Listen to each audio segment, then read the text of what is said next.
Assalamualaikum warahmatullahi wabarakatuh. Waalaikumsalam warahmatullahi wabarakatuh. Bismillahirrahmanirrahim. Alhamdulillahi rabbil alamin. Wassalatu wassalamu ala ashrafil anbiya'i wal mursalin wa ala alihi wa ashabihil mujahidin at-tahirin, amma ba'du.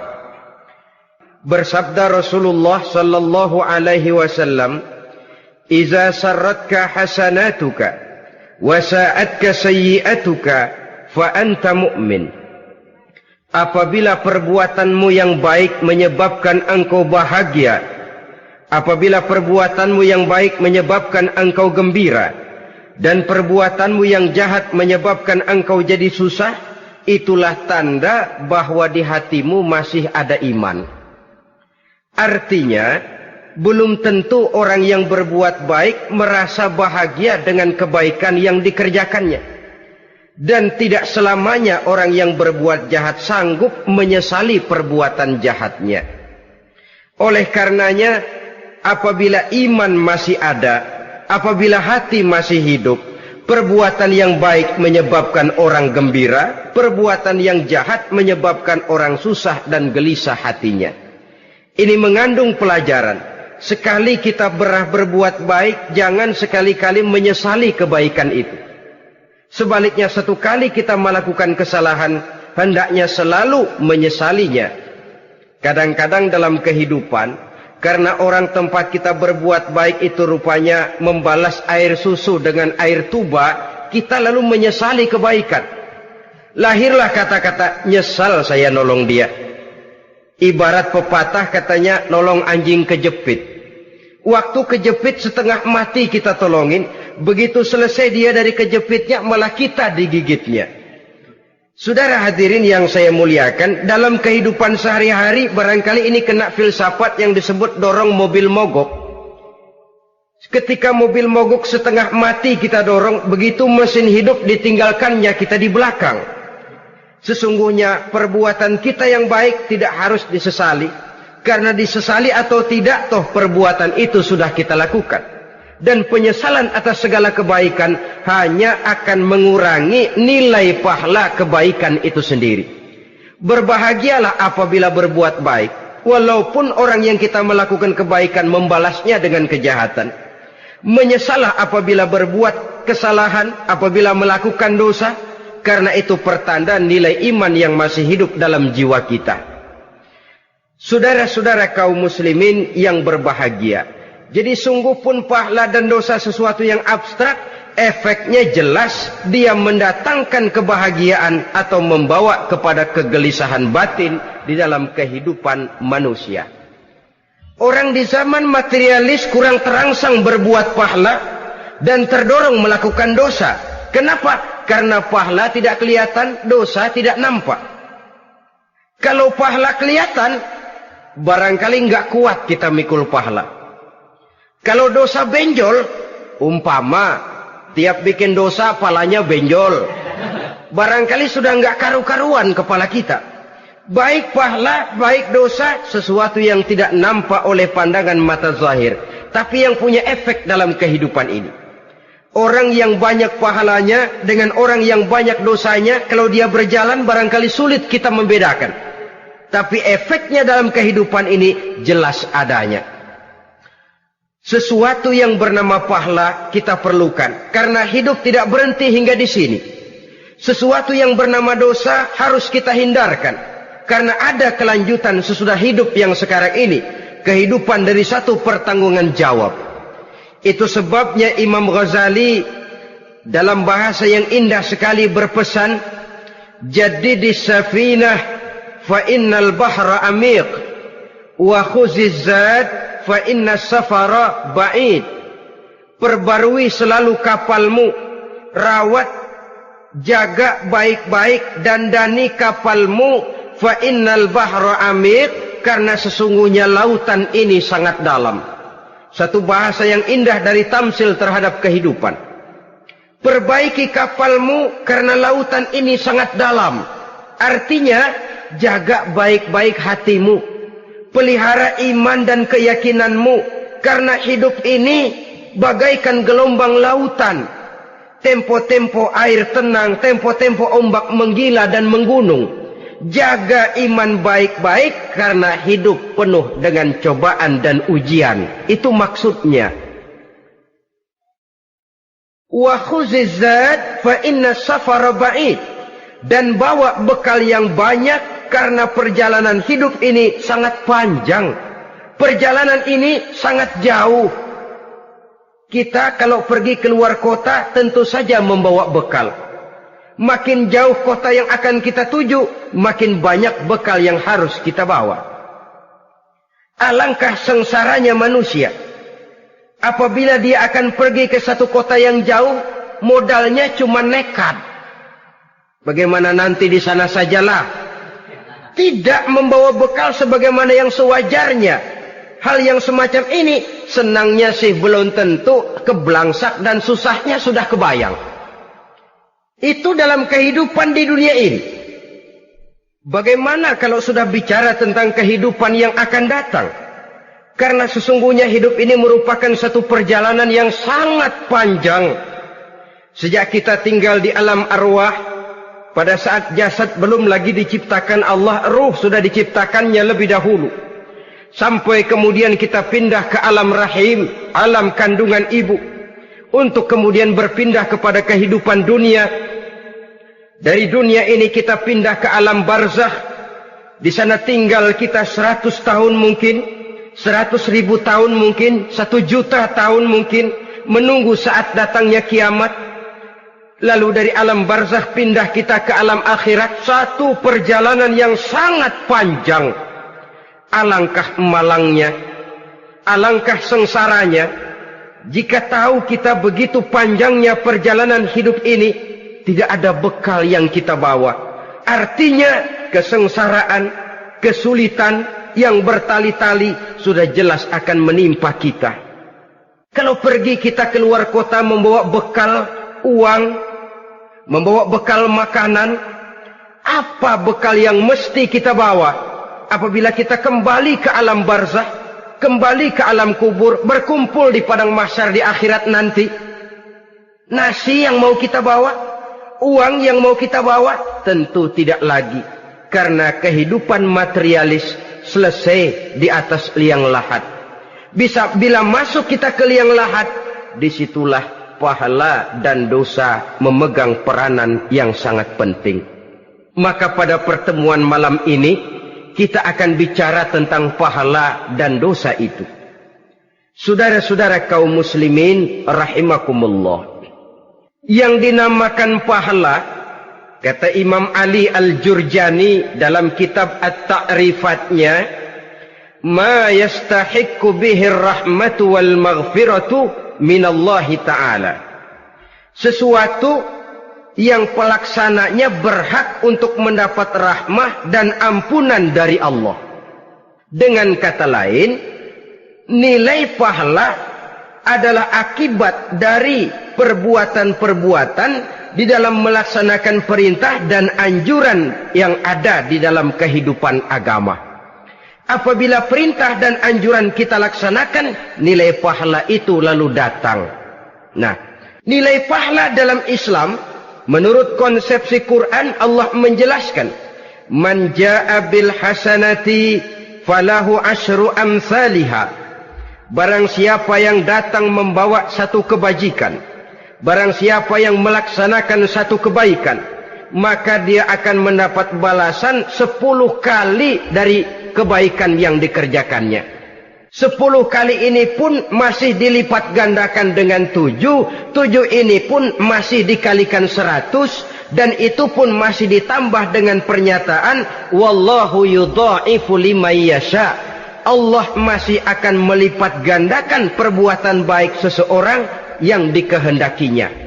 Itulah nikmatnya dalam Islam. Tetapi sebaliknya, wa man jaa bisayyi'ati fala yujza illa mislaha. Barang siapa yang melakukan satu kejahatan, dia tidak akan mendapat balasan kecuali sesuai dengan kejahatan yang dikerjakannya. Alangkah rahman dan rahimnya Allah.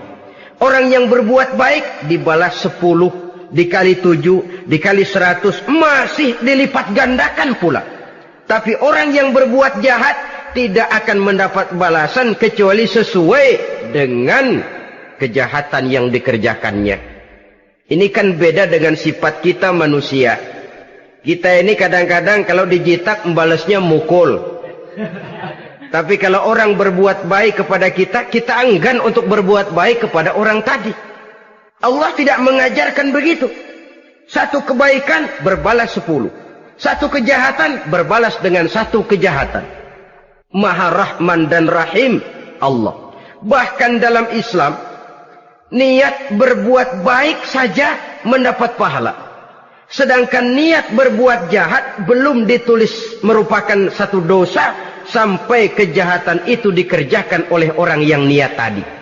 Umpamanya, saudara niat nanti malam giliran pengajian saya mau hadir di majelis taklim. Pas datang waktu malam hujan turun sangat lebat. Saudara berhalangan datang ke majelis taklim, saudara sudah mendapat pahala niat. Tapi saudara niat, nanti malam kalau turun hujan, saya mau bongkar rumahnya si fulan, saya mau curi seluruh harta bendanya. Ternyata malam saudara tidak mengerjakan perbuatan itu belum ditulis dosa sampai perbuatan itu benar-benar dikerjakan. Tapi lalu jangan macam-macam, kalau begitu niat aja yang baik biar nggak usah dikerjain. Niat aja pengen ngaji walaupun tidak ada niatan untuk ngaji. Allah lebih tahu tentang apa yang terdetik di dalam hati sanubari kita. Itulah sebabnya sangat dianjurkan orang untuk melakukan segala macam kebajikan. Dan dianjurkan orang menjauhkan segala macam bentuk kejahatan. Karena dia akan berefek melahirkan dosa dan pahala. Dosa dan pahala itulah alat untuk memperoleh kebahagiaan di alam kubur, di padang mahsyar, sampai di akhirat nanti. Di dunia ini mungkin segalanya bisa kita beli dengan yang namanya uang. Keamanan kita bisa menyewa petugas untuk menjaga rumah kita. Kendaraan yang mewah bisa kita beli. Udara yang sejuk bisa kita ciptakan. Siapa banyak uang dia raja. Mungkin itu di dunia. Tapi bisa apa uang kalau kita sudah masuk ke alam kubur? Bisakah munkar nakir kita sogok? Udah karkir, jangan nanya nih, cepet. Bisakah malaikat azab menyingkir dengan uang semir? Ternyata tidak. Untuk memperoleh kebahagiaan di sana, nilai pahala. Kesengsaraan akan kita dapat kalau kita banyak menumpuk dosa. Oleh karena itu jangan beranggapan, pahala nggak kelihatan, dosa juga nggak kelihatan, biarin saja. Yang tidak kelihatan ini pada waktunya akan memegang peranan yang sangat penting. Tapi tidak cuma untuk menghadapi hidup di situ, kita lalu harus berbuat baik dan meninggalkan yang jahat. Terutama juga di dunia ini. Toh pepatah bilang gajah mati meninggalkan gading, harimau mati meninggalkan belang. Apa yang akan kita tinggalkan setelah kita mati? Kita ingin jasad kita boleh hancur terkubur tanah, tapi nama kita ingin hidup terus, dikenang orang 100, 1000, bahkan 1.000.000 tahun yang akan datang.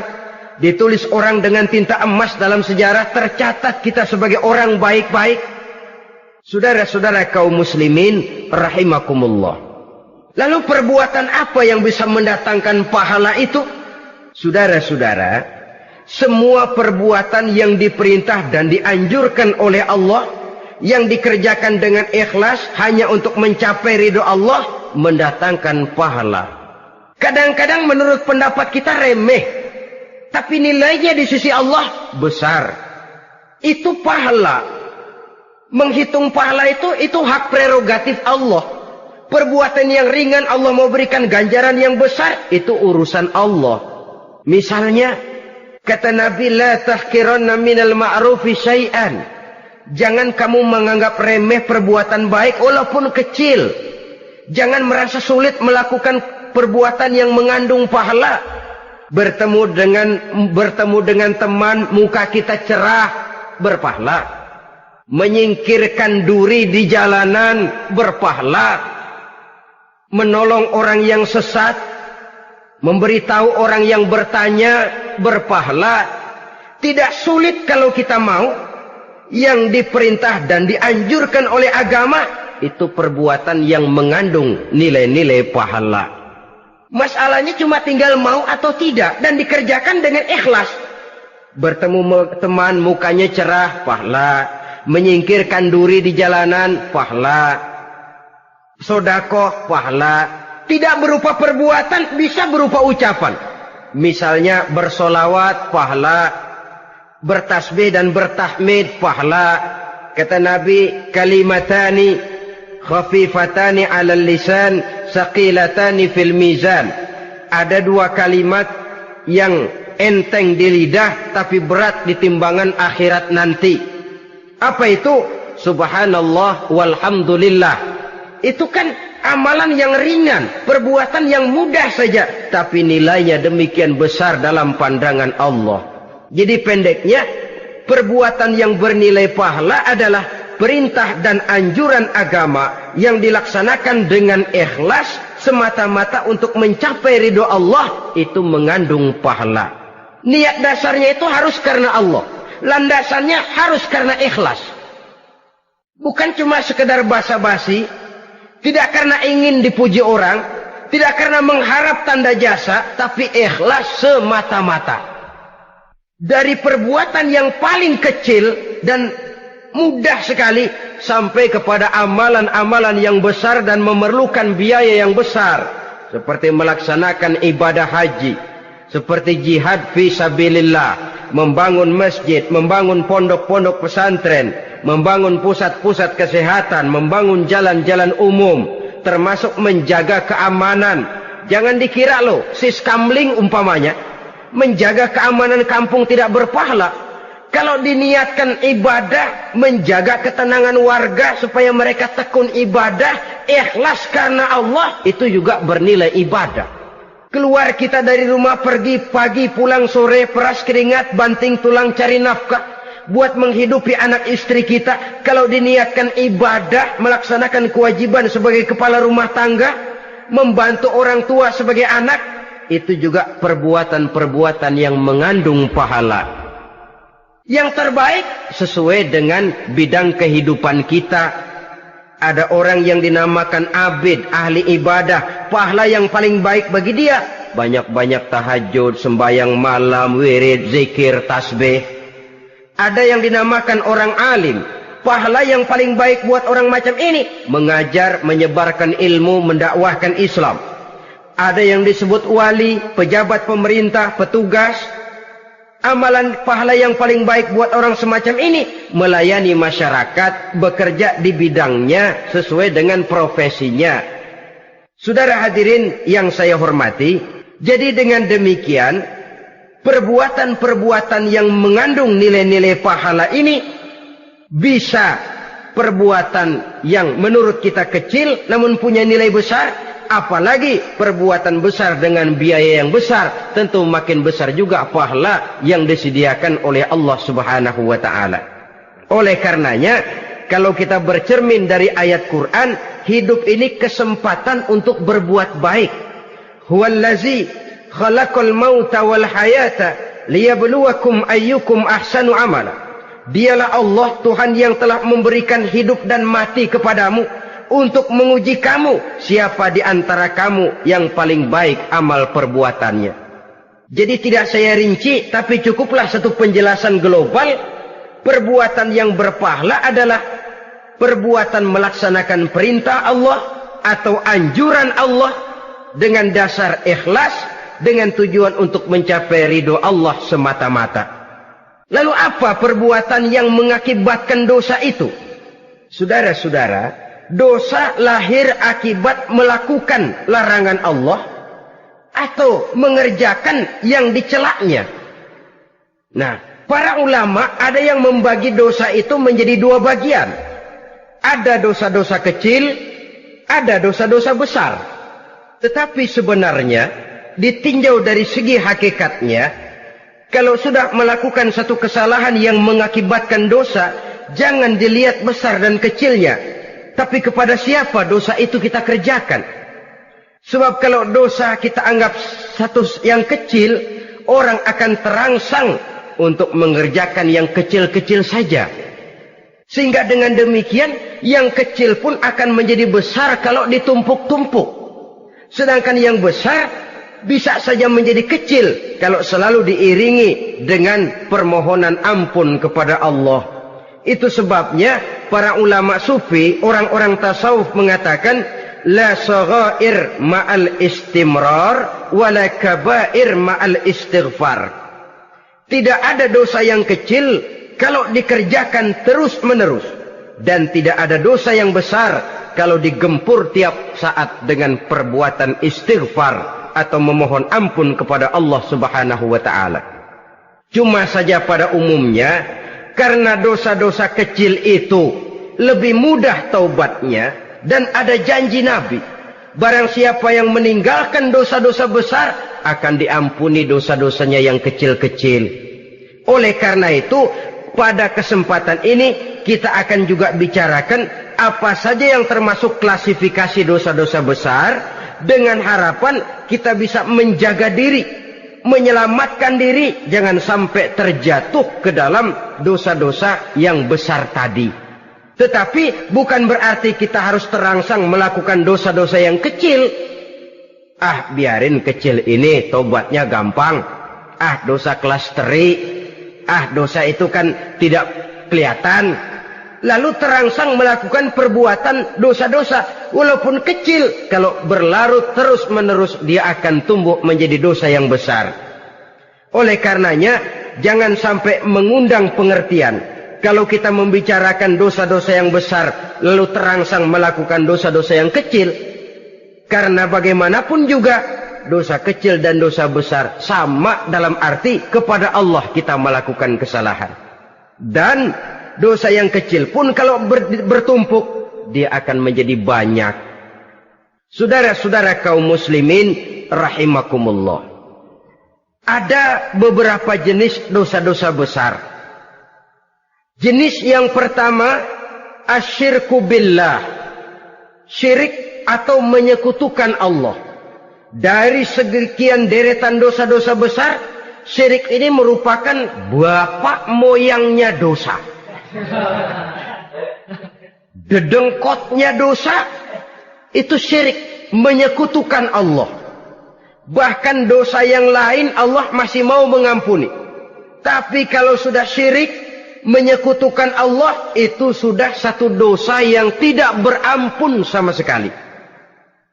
Oleh karena itu tepat pesan Imam Ghazali tadi, jadi di safinah fa innal bahra amik, jaga iman, pelihara akidah, dandani kapal, karena hidup ini gelombang lautan sangat dalam, hidup banyak cobaan. Di dalam hidup di zaman sekarang ini, saudara bisa perhatikan, di mana tensi ekonomi tinggi, lapangan kerja sulit, persaingan hidup makin tajam, sifat egois dan individualis tumbuh di mana-mana, rasa solidaritas sosial menurun, sifat gotong royong musnah. Orang mudah potong kompas, potong jalan. Ingin cepat kaya, ingin cepat naik pangkat, ingin dapat kedudukan.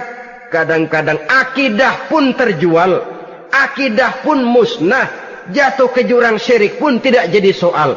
Itu yang kita khawatirkan. Kalau dosa-dosa yang lain Allah masih mau mengampuni, tapi kalau sudah jatuh kepada syirik, Allah sama sekali tidak akan memberikan ampun. Dalam kaitan dengan ini barangkali tepat sinyalemen Imam Ali itu.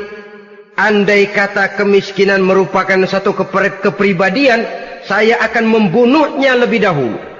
Artinya memang kemiskinan ini sering mendorong orang kepada jurang kemusyrikan. Tidak tahan menghadapi godaan perut akibat tensi ekonomi yang tinggi, lapangan kerja yang sulit. Iman pun jadilah ditukar dengan 3 liter beras. Akidah pun jadilah dibarter dengan 3 bungkus supermi, dengan pakaian bekas, dengan obat-obatan. Tidak jadi soal baginya mengejar kebahagiaan yang relatif singkat dengan mengorbankan kebahagiaan yang abadi. Persis ibarat pepatah, nyari jarum kampak hilang. Mencari sesuatu yang kecil, yang besar jadi sia-sia. Membela perut, mengorbankan akidah. Na'udzubillah summa na'udzubillah. Saudara-saudara kaum muslimin rahimakumullah. Ini fakta. Ini kenyataan. Dan hal semacam ini tidak bisa diatasi cuma dengan ceramah, simposium, diskusi, seminar. Apalagi Nabi berpesan, solahu ummati bil ilmi wal mal. Umatku hanya bisa menjadi baik akidahnya dengan ilmu dan harta. Itu bahasa Nabi. Kalau bahasa kita sekarang, dengan ekonomi dan pendidikan. Ilmu, pendidikan, ekonomi, harta. Tanpa itu sangat besar kemungkinan kita bisa menjual akidah terjerumus di lembah kemusyrikan. Maka terutama kepada saudara-saudara saya, muslimin yang terpencil jauh dari kota-kota besar, yang kadang dalam kehidupan seharinya imannya sering digoda oleh supermi, akidahnya sering ditantang oleh pembagian beras, pakaian-pakaian bekas, obat-obatan dan sebagainya. Jaga dan bentengi akidah kita. Lebih baik nyawa berpisah dari badan, asal iman jangan berpisah dari hati. Kepada adik-adik saya para remaja, para pemuda di kota-kota besar, yang iman dan akidahnya sering ditantang dengan minuman-minuman keras, fasilitas-fasilitas yang menghanyutkan, yang secara terarah dan praktis sedikit demi sedikit menggiring kita untuk keluar dari nilai-nilai akidah.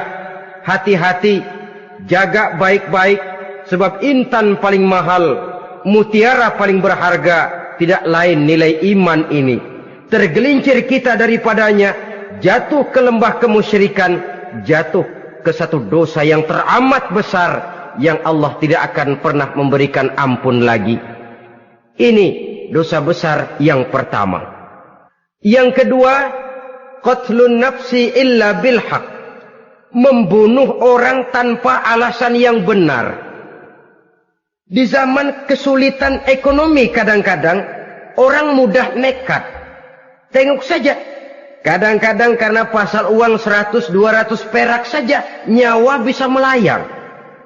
Kadang-kadang karena urusan yang remeh, salah omong, salah ambil, salah ucap, salah pegang, nyawa bisa jadi melayang.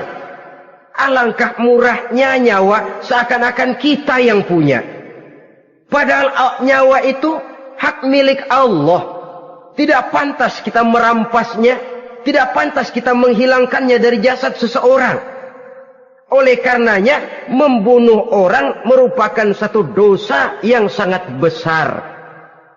Jangankan kepada orang yang seakidah, orang yang lain akidah saja pun, kalau dia hidup berdamai, rukun, berdampingan, kita harus melindungi. Apatah lagi teman seakidah sendiri. Saudara-saudara kaum muslimin rahimakumullah. Pantas kalau Nabi menyatakan, apabila dua orang Islam sudah saling berkelahi, berbunuh-bunuhan, al-qatil wal maqtul finnar. Yang membunuh dan yang dibunuh, dua-duanya sama-sama masuk neraka. Sahabat heran, ya Rasul, kalau yang membunuh masuk neraka sih wajar, tapi yang terbunuh kok neraka juga, kenapa? Kata Rasul, sebenarnya dia juga cuma sudah niat untuk membunuh, cuma keduluan saja. Andai kata dia tidak terbunuh, tentu dia yang akan membunuh. Saudara-saudara kaum muslimin rahimakumullah. Islam sesuai dengan namanya adalah agama damai. Kita tidak boleh mencari-cari musuh. Walaupun tidak boleh lari kalau bertemu musuh. Oleh karenanya, pantang seorang muslim menimbulkan benih keonaran menjadi biang kerok buat lingkungannya. Sesuai dengan namanya, seorang muslim adalah seorang yang dalam hidup senantiasa berusaha menebarkan salam, menebarkan kedamaian, ketenangan dan ketentraman. Dengan prinsip musuh jangan dicari, bertemu pun jangan lari. Yang ketiga, termasuk dalam kelompok dosa besar ini, syurbul khamr, meminum minuman keras. Termasuk di dalam kata khamr ini ganja, morfin, narkotik. Sebab apa? Jenis minuman semacam itu tidak hanya merusak keadaan sekarang, tapi sekaligus merusak kehidupan yang akan datang. Kalau itu jatuh di tangan generasi muda, artinya kan merusak kehidupan masa depan daripada suatu bangsa. Karena apa? Remaja dan pemuda merupakan bentuk miniatur daripada kehidupan bangsa. Akan bagaimana warna umat Islam di Indonesia. Bahkan akan bagaimana warna Indonesia 30, 40, 50 tahun yang akan datang. Remaja sekarang jawabannya. Kalau remaja kita sekarang ini kerjanya cuma bisa nyekek botol, insya Allah bangsa Indonesia 30-40 tahun yang akan datang akan tumbuh menjadi bangsa teler. Tidak banyak yang bisa kita harapkan. Remaja adalah gambaran masa depan dari satu bangsa, dari satu umat. Dan remaja itu di dalam dirinya secara fitrah terkumpul semua bakat, terdapat semua kemungkinan. Kita ini lahir membawa sifat pemimpin, tapi juga membawa sifat pengacau. Kita ini ada bakat jadi orang jujur, ada bakat jadi pengkhianat. Kita ini ada bakat menjadi orang baik-baik, kita juga punya bakat jadi biang kerok. Kita kemungkinan bisa jadi pemimpin bangsa, tapi juga bisa menjadi pemimpin bangsat. Nanti lingkungan dan pendidikan akan menumbuhkan, membentuk mana yang tumbuh lebih subur. Kalau lingkungan dan pendidikannya lebih banyak bercerita tentang kejujuran, maka nilai kejujuran yang akan tumbuh lebih banyak dalam jiwanya. Dan insya Allah diharapkan dia akan menjadi manusia yang jujur di kelak kemudian hari nanti. Dan masalah minuman keras ini sebenarnya berkait. Kita tidak bisa cuma menyalahkan remaja saja, menyalahkan pemuda saja. Karena bagaimanapun masalahnya kompleks. Menghancurkan sesuatu tanpa melihat kausalnya, tanpa melihat sebab akibatnya kan sama juga bohong. Kemungkinan karena broken home, kemungkinan karena pergaulan, kemungkinan karena kurang perhatian orang tua, kemungkinan karena akibat bacaan, tontonan, atau fasilitas berupa dibukanya pabrik-pabrik minuman keras, dijualnya minuman-minuman keras, di warung-warung yang remang-remang, yang memberikan kenikmatan, kebahagiaan dan kebanggaan tersendiri, sehingga akhirnya orang terangsang untuk datang dan minum di sana. Pada dasarnya memang sepele, cuman minum nggak ngerugiin orang lain kan? Iya, pada waktu minum. Tapi dikala sudah mabuk, out of control, apapun bisa kita lakukan. Yang kita ucapkan kita tidak sadari lagi, yang kita kerjakan tidak kita sadari lagi. Dikala itu segala macam kejahatan bukan sesuatu yang tidak mungkin untuk kita laksanakan. Nggak ngerugiin orang lain, memang pada saat mau minum. Tapi begitu minum, mabuk, kita bisa merugikan orang lain. Setidaknya merugikan diri sendiri. Pertumbuhan IQ menjadi lemah, semangat kehidupan hilang, gairah kerja menurun, kalau tidak ada sama sekali. Lalu apa yang bisa kita lakukan di dalam kehidupan? Dan akan lebih celaka kalau ini menimpa kehidupan generasi muda kita. Kadang-kadang yang ironi ya, kalau yang orang tuanya mampu barangkali masih tertolong. Tapi yang orang tuanya kondisi ekonomi lemah masih kepengen teler juga. Orang tuanya nggak mampu masih pengen mabuk. Dari ganja, morfin nggak dapat, akhirnya kaleng cet diisepin. Yang penting kan bisa teler, mendatangkan satu kebahagiaan tersendiri. Itu sebabnya memang satu kejahatan menurut teori polisi ya hanya bisa terjadi karena faktor N dan K, niat dan kesempatan. Niat ada, kesempatan ada, jadi orang jahat. Kurang salah satunya, biasanya kejahatan terbendung. Niat ada, kesempatan tidak ada, sulit berbuat jahat. Kesempatan ada, niat tidak ada, tidak mungkin orang jahat. Tapi yang paling dominan sebenarnya niat. Kalau niat sudah kuat, kesempatan bisa dicari. Kesempatan bisa diciptakan. Biar Hansip nongkrong, ditungguin lengahnya. Iya biarin. Jam 11 sampai jam 2. Matanya melotot. Jam 3 dia mulai ngulet, ngempet. Nah, di saat itu saya masuk ke rumahnya. Kalau niat kuat, kesempatan bisa diciptakan. Dan kalau sudah niat, ini masalah hati. Kalau sudah masalah hati, menyangkut soal moral. Moral artinya sudah masuk kepada kehidupan agama. Saudara-saudara kaum muslimin rahimakumullah. Yang keempat yang termasuk jenis dosa besar, az-zina, perbuatan zina.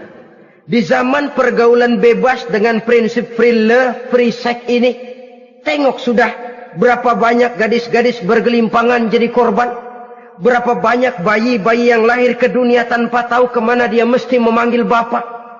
Apakah deretan jumlah korban ini masih harus bertambah lagi? Paling tidak, biarlah yang sudah jadi korban, tapi jangan bertambah lagi hendaknya. Masing-masing kita berupaya menahan diri. Termasuk dalam kategori zina ini, yang merupakan cabang-cabangnya, liwat, homoseks, lesbian, masturbasi. Bahkan masturbasi itu termasuk jenis zina tangan. Dan itu juga merupakan satu dosa. Di samping dosa juga merusak diri. Karena bagaimanapun juga dia akan mengurangi kemampuan daya pikir seseorang. Maka agama memberikan jalan keluar. Pesan Nabi, ya ma'syara syabab, man istata'a minkumul ba'at falyatazawwaj. Hai para pemuda, kata Nabi, barang siapa di antara kamu yang sudah bisa ba'at, yang sudah mampu ba'at. Ba'at itu artinya memberikan nafkah. Baik nafkah zahir maupun nafkah batin, falyatazawwaj, maka hendaklah dia kawin. Jadi yang maksud ba'at ini ya nafkah zahir, ya nafkah batin. Kita kadang-kadang cuma bisa ngasih nafkah batin saja sudah merasa pokoknya kan saya sanggup untuk kawin, lalu kawin tanpa kehilangan, dengan kehilangan pertimbangan. Saudara-saudara, wa in lam yastati', adapun kalau dia belum mampu, fa alaihi bisyam, hendaknya dia banyak puasa. Fa innahu lahu wija, karena puasa itu akan merupakan benteng jangan sampai orang memperturutkan hawa nafsunya. Andai kata puasa belum hobi, banyaklah olahraga para pemuda, para remaja. Karena dengan olahraga, pemikiran untuk memperturutkan hawa nafsu agak sedikit terkendali dan energi tersalurkan dalam bentuk yang positif. Pendeknya kreatif, banyak kegiatan. Ini pesan Imam Syafi'i tepat itu. Kata beliau, inni ra'aitu wuqufal ma'i yufsiduh in sala toba wa illam yajri lam yatib. Aku melihat air kalau diam rusak, tapi kalau dia mengalir jernih. Air kalau ngendap nggak ngalir, nyamuk nyarang di situ, bisa jadi sumber penyakit. Manusia hidup begitu. Kalau nggak punya kegiatan, nggak kreatif, kerjanya cuma delohom, ayam-ayam, akhirnya jadi ngerusak. Ngomongin orang, si Ano ngapa? Ano. Kebangetan nggak ngapa-ngapain, orang aja dipontenin. Orang diomongin, lahirlah namimah, lahirlah ghibah. Saudara-saudara, air itu kalau ngendap ada aja yang nyarang. Tapi kalau dia ngalir, orang ada kesibukan, insya Allah dia tidak akan jatuh kepada sesuatu yang bisa mengundang dosa. Isilah waktu dengan hal-hal yang bermanfaat. Karena hidup ini singkat dan tidak berjalan mundur ke belakang. Mundur hancur, berhenti diinjak orang. Sekali melangkah, jangan surut mundur ke belakang. Homoseks, terlepas dari penyakit kejiwaan. Sekarang ini kan sudah ada persatuan kaum gay katanya. Meminta perlakuan yang sama dan agar dibolehkan kawin sesama mereka. Secara manusiawi boleh. Secara manusiawi kita hargai mereka. Tapi dari kacamata agama, ini jelas merupakan penyimpangan. Dan penyimpangan merupakan suatu dosa. Terlepas dari pertimbangan manusiawi. Jangan karena terlalu memperturutkan suara manusiawi, lalu kita mengesampingkan agama. Termasuk lesbian, wadon karo wadon. Kalau homo itu kan lanang karo lanang katanya. Saudara-saudara kaum muslimin rahimakumullah. Ini bukan penyakit baru. Liwat, homoseks sudah dikenal dari zamannya Nabi Lot. Laki dengan laki. Lesbian dari zaman istrinya Nabi Lot. Terlepas dari penyakit kejiwaan, dari segi agama, ini merupakan penyimpangan dan merupakan dosa yang besar. Yang kelima, yang termasuk jajaran dosa kelas kakap, qazful mu'minina wal mu'minat, menuduh orang mukmin yang baik-baik, laki atau perempuan, melakukan perbuatan zina sehingga hancur namanya di masyarakat. Ini merupakan satu perbuatan dosa yang sangat besar dan sangat dimurkai oleh Allah. Saudara-saudara kaum muslimin rahimakumullah.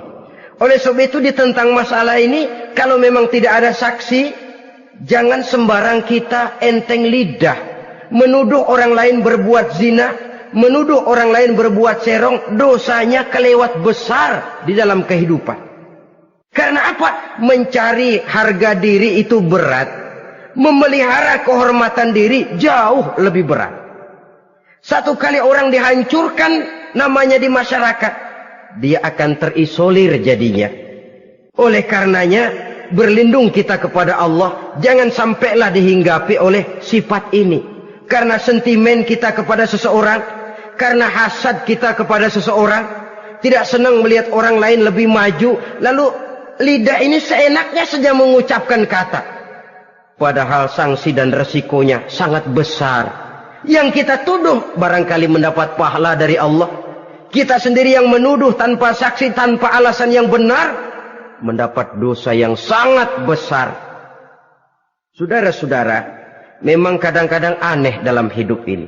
Seorang pelacur biasanya bisa menjaga mulutnya di masyarakat. Kata-katanya baik, sopan. Kenapa? Karena mulut yang satu sudah tidak terjaga.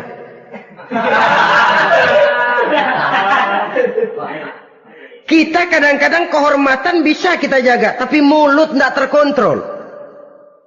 Ngomong saenake dhewe, bikin orang mangkel, kesal, fitnah sana, fitnah sini, menghancurkan nama baik orang, ngomongin yang macam-macam. Bagai-bagai macamlah caranya. Saudara-saudara kaum muslimin yang berbahagia. Jadi dengan demikian, menuduh orang lain berbuat zina, sedangkan orang itu tidak pernah melakukannya, ini termasuk satu dosa yang sangat besar di dalam kehidupan ini. Yang keenam, al-'aqu bil walidain, durhaka kepada ibu bapak. Seorang anak, bagaimanapun banyak nilai ibadahnya, banyak kebaikan di masyarakat, menyandang berbagai macam gelar, pangkat dan jabatannya tinggi, tapi kalau sudah durhaka kepada kedua orang tuanya, alamat hidup tidak lagi membawa keberkahan. Dan itu dosa yang sangat besar. Sampai Nabi sabdakan, ridho Allah ada di dalam keridhaan ibu bapak. Murka Allah pun ada di dalam kemurkaan ibu dan bapak. Walaupun belum tentu setiap kita orang tua, tapi yang jelas setiap kita adalah anak. Dan setiap anak punya ibu dan bapak. Jangan sampai kacang lupa kepada kulitnya. Saudara-saudara kaum muslimin rahimakumullah. Durhaka kepada ibu bapak merupakan perbuatan yang sangat dimurkai oleh Allah. Apalagi ibu yang telah melahirkan kita, bahkan mengandung kita. Begitu juga bapak yang telah berusaha peras keringat banting tulang untuk mengasuh membesarkan kita. Tidak ada perbuatan baik yang kita lakukan untuk bisa menebus kebaikan daripada ibu dan bapak kita. Setidaknya kalau belum bisa berbuat baik kepadanya, kepada keduanya, janganlah menyakiti hati keduanya. Itu saja dulu yang harus dijaga. Kadang-kadang sudah berbuat baik enggak, nyakitin melulu. Sudah nyenangin belum bisa, saban sehari nyakitin saja. Padahal kedua orang tua itu doanya manjur, sebagaimana sumpahnya juga bisa jadi kenyataan. Dan sering bahkan menjadi kenyataan. Sampai ibu bapak sudah wafat, sudah meninggal sekalipun, kewajiban berbakti masih harus terus dilakukan oleh seorang anak. Lalu yang ketujuh, at-tawalli yaumaz zahfi, berpaling pada hari pertempuran. Orang sedang sibuk-sibuk menghadapi musuh, maksudnya berjuang membela agama ini, dia lari menyelamatkan diri. Pengecut, mental munafik. Ayo, kalau demi agama, mari kita maju ke depan. Allahu Akbar. Yang besar Allah, yang lain kecil semua. Maju. Orang lain maju serentak, dia mundur jauh ke belakang. Mental munafik, mental calo istilah sekarang ini. Oh, itu calo, mental calo. Tuhan gedek banget itu. Coba ya, calo itu paling sibuk nyuruh penumpang naik. Tapi sementara penumpang naik sampai ke tempat tujuan masing-masing, calonya nggak kemana-mana, diem aja di situ. Cuma orang aja disuruh naik. Saudara-saudara, kerja bakti, orang turun ke comberan, dia naik ke tempat tidur. Mundur di hari pertempuran, menyebabkan orang lain gugur, dia sendiri menyelamatkan diri. Mental pengecut, mental munafik, itu merupakan dosa yang sangat besar. Saudara-saudara kaum muslimin rahimakumullah.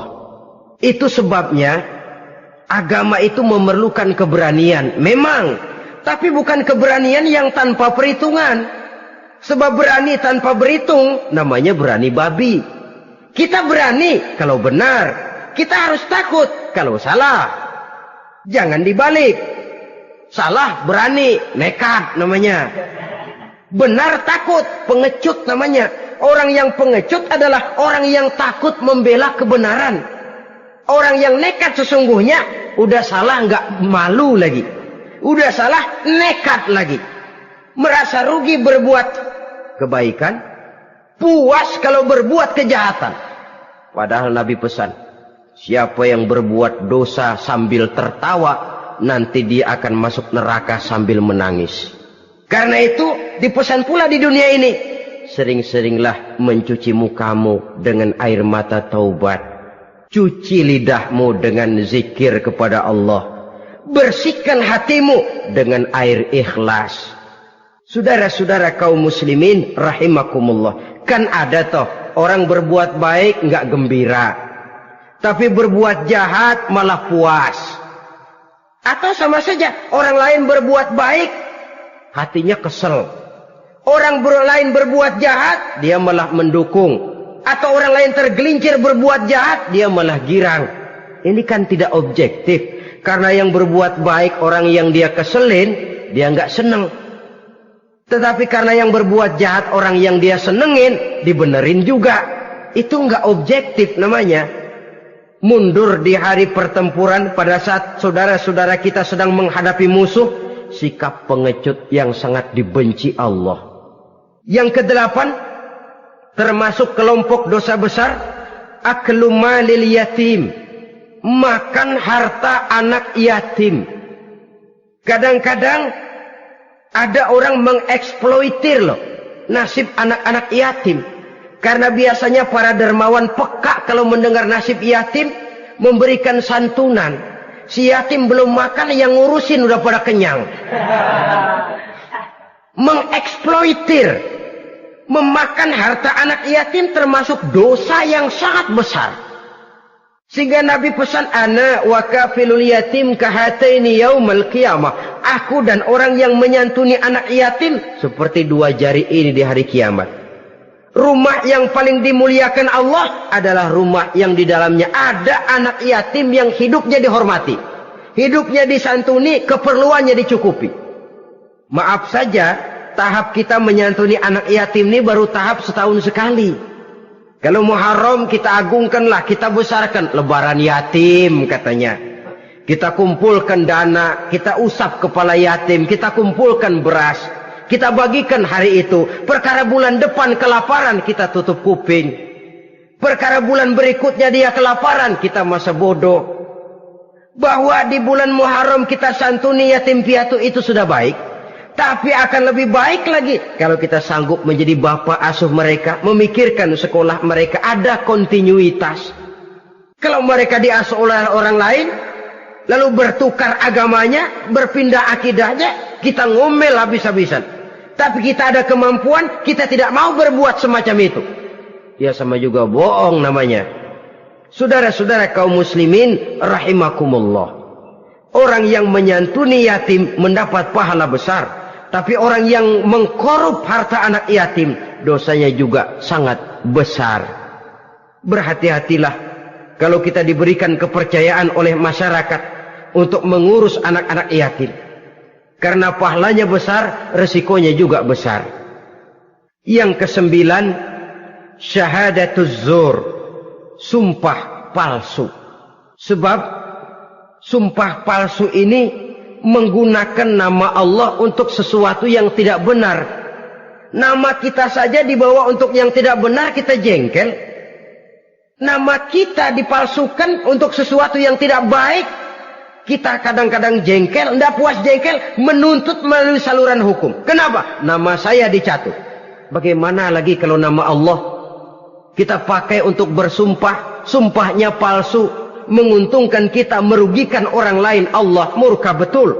Maka sumpah palsu termasuk deretan dosa-dosa besar. Apalagi yang ke-10, aklur riba. Makan riba alias renten. Ini kan yang cepat mendatangkan uang. Kadang-kadang kalau yang bikin riba itu orang awam barangkali, ya masih kita maklumi. Kadang-kadang penyakit ini datang menimpa mereka juga yang kita kenal kebaikannya. Bahkan suka datang ke musola, rajin ke masjid kadang-kadang.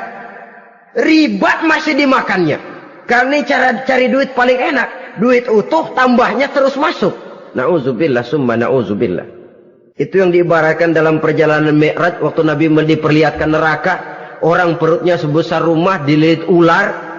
Diseret-seret itu hancur perutnya. Dibulatkan lagi, diseret lagi, hancur lagi.